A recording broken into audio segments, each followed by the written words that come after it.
Welcome. In this video, I'll show you how to change location on Meetup. All right, you can do this on the phone app as well, as the steps are similar. Just go ahead and go to your profile, click on it.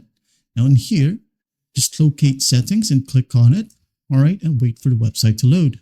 Now once it loads, as you can see here in the first option right here, which is the edit profile in the left pane, you'll be able to see your location right here underneath your profile picture and username. You're just going to want to click on edit address. You're just going to want to type in your new location right here. For example, I am in Manila, here, Manila, Philippines.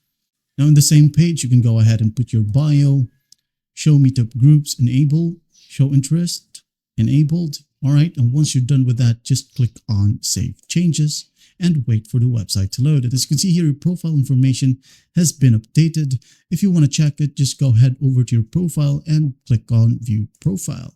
All right.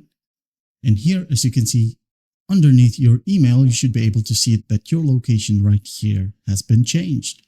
And that's basically how you change location on Meetup. Well, I hope this video helps and I'll see you in the next one.